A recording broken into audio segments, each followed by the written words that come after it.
association donc, de blogueurs de Guinée a été créée en 2011 ici à Conakry et fédère actuellement une cinquantaine, voire une soixantaine de blogueurs présents en Guinée ou à l'extérieur de nos frontières. Comment est né Ablogui? Ablogui est né du constat que, comme il l'a dit à l'introduction, les nouvelles technologies de l'information et de la communication constituent un moyen d'expression et un moyen même de liberté d'expression et de sortir de l'anonymat pour les jeunes guinéens que nous sommes et même pour ceux qui ne sont pas jeunes. Donc de ce constat, nous avons entrepris la démarche de mettre en place une association. Mais une association suppose l'existence de personnes, donc des partis qui prennent part à cette association, donc des blogueurs, à présent. Donc en 2011, avant 2011, donc en 2010, quand RFI a lancé le projet Mondoblog, donc de Radio France Internationale, un projet qui était soutenu par l'émission, qui est soutenu d'ailleurs par l'émission L'Atelier des médias, animée par Ziad Malouf, nous avons soumissionné des candidatures. Nous, c'est-à-dire moi-même et Fodé à ma droite, avons donc concouru, parce que c'était un concours, et nous sommes retenus, avons été retenus à l'issue du concours, à l'issue du test. Il y avait à l'époque 350 candidatures, et ils ont retenu une centaine de personnes dans le monde entier, donc dans le monde francophone. Et à partir de là, nous avons lancé nos blogs et avons commencé à bloguer. Et c'est comme ça que nous avons continué à épauler, soit à distance ou directement, de jeunes frères qui sont soit ici à Conakry ou à l'extérieur, ou alors des amis, ou alors même des seniors, des supérieurs.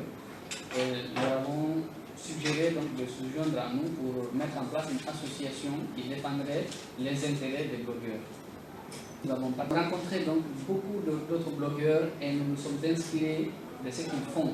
Et qu'est-ce que nous pourrions nous aussi faire ici en Guinée pour amener les jeunes à s'intéresser aux nouvelles technologies de l'information et de la communication. Concrètement, parce que nous avons trouvé que cela permettait, comme je l'ai dit, de s'exprimer, de sortir de l'anonymat et de rencontrer beaucoup de personnes et de faire ce qu'on appelle le réseautage. Rencontrer des personnes à travers le réseau, utiliser les nouvelles technologies de l'information pour faire avancer les débats sur notamment la démocratie, la défense des droits de l'homme, la liberté d'expression et même la question du genre. C'est cette motivation qui nous a amené à créer l'association. Elle a été agréée en 2011, elle a commencé à fonctionner tant bien que mal, parce qu'à l'époque, on n'était pas très nombreux à bloguer. Nous étions quelques-uns. Donc au fil du temps, nous nous sommes dit qu'il serait intéressant donc, de mettre en place une structure qui permettrait non seulement de fédérer les différents blogueurs, mais aussi d'avoir une sorte de plateforme pour les autres institutions, par exemple, qui s'intéressent aux nouvelles technologies de l'information et de la communication et qui souhaiteraient mettre en place des projets donc qui ont un lien avec les TIC.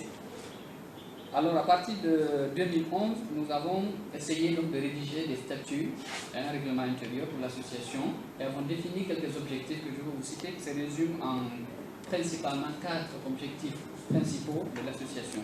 Premièrement, il s'agit donc de vulgariser les médias sociaux et d'encourager donc les IJA dans le sens du respect de nos valeurs sociales et de la préservation de la paix et de l'unité nationale. Ça veut dire qu'à Blogui, on ne veut pas bloguer pour bloguer ou alors bloguer pour s'aimer de la pagaille, de parler trivialement, mais c'est dans le respect des valeurs et des normes de l'éthique, de la déontologie et surtout de la démocratie dans notre pays et de l'unité nationale.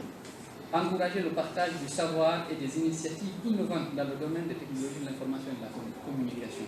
Donc cet objectif vise à innover. Ailleurs, il y a énormément d'innovations. En Guinée, il y en a quelques-unes, mais nous sommes maintenant en retard par rapport aux autres. Quand je prends l'exemple du Sénégal, où par exemple depuis 2011, il existe tellement d'innovations au niveau de jeunes, au niveau de TIC, des plateformes qui existent, des blogueurs qui sont devenus vraiment garants, qui sont devenus des observateurs extrêmement attentifs de la vie sociale et démocratique de l'évolution du Sénégal. Je prendrai 2 ou 3 exemples. Premièrement, vous avez le journal Rappé. Si vous le connaissez, c'est un journal qui est devenu extrêmement populaire au Sénégal, qui a même été exporté maintenant à Abidjan et en voie d'être exporté aussi au Niger.